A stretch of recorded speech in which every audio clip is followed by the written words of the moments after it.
Hi, I'm Sade Young. I'm the Director of K-12 Research here at EAB. This year, I'm leading our work on student mental health, professional skills development, and chronic absenteeism, issues that are deeply personal and professional for me. Currently, I'm leading our third cohort of Chronic Absenteeism Collaborative, a space where district leaders are coming together to dig into one of the most overlooked levers of reducing absenteeism, and that's parent communication. And let me tell you, this isn't just about attendance letters. It's about rebuilding trust and reshaping how families think about school. Chronic absenteeism isn't new, but the scale of the issue is staggering. In 2022, 8 million more students were chronically absent than in 2019. That's not a dip, it's a crisis. And superintendents know this. 92% report major concerns about this trend.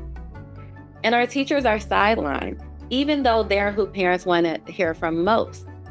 When a student is chronically absent, most communication comes from admin. But what we hear over and over again is that parents want to hear from their child's teacher, the person that they trust knows their children best. Attendance affects everyone. Schools with poor attendance see widespread academic decline, not just for the students missing school, but also for the ones showing up. It's especially damaging for elementary school, where it crushes early reading scores, middle school, where it fractures peer relationships and socialization, and high school, where it derails graduation paths. This isn't just a problem you can fund or staff your way out of.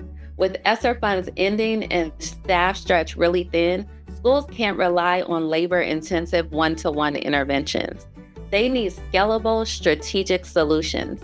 That means targeting the movable middle. The students whose attendance hovers just below the threshold, think 89, 85, or even 80%. Getting them back in class regularly can move the needle fast and at scale. So what's preventing students from coming to school? We're seeing health challenges, both physical and mental. For many students, school isn't just where they learn, it's where they receive their only consistent mental health. When access to that support is disrupted, absenteeism becomes a symptom and a cause of deeper issues. There's also persistent barriers like transportation and access to services. Many families are navigating real, tangible challenges like unreliable transportation, housing instability, or a lack of access to wraparound supports. The schools that make the biggest dent in absenteeism, they act as connectors, not just educators, linking families to services that help keep their kids in school. Lastly, but most importantly, there are systemic barriers that compound over time. We're not just talking about one-off events. These are structural issues. Racial inequality, chronic underfunding, and policies that unintentionally punish families instead of helping them. Over time, this erodes the trust between schools and communities, making it harder for families to re-engage once they've fallen off the grid. Here's the kicker. Parents aren't being defiant. They're operating from a new set of beliefs. They believe, my kid can still succeed even if they miss a little school. This feels especially true to them in a post-pandemic world of remote learning and flexible expectations. What's at stake isn't just a few missed days. It's a cultural shift in how families view the role of in-person learning, and that shift is costing students. So let's talk about what I'm hearing from superintendents and school leaders. They're overwhelmed by how widespread the problem is, but they're also frustrated that traditional tools like automated letters aren't changing parent behavior. They're asking, how do we move from compliance to connection?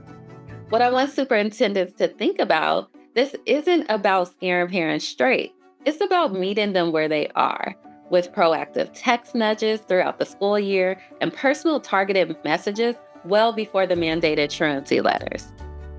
We also need dedicated teams checking attendance regularly and sending positive outreach when attendance improves and supportive outreach when attendance is steady or increased. And there has to be a major shift in communication, moving from "you're in trouble" to "we're here to help," offering access to resources both in school and the local community. Overall, we need to reframe attendance as a partnership, not a punishment. Our chronic absenteeism research equips superintendents and school leaders with the messaging, tools, and real time feedback needed to build trust and bring students back to school. Whether you're just starting to do this work or rethinking your approach, we're here to support your next move.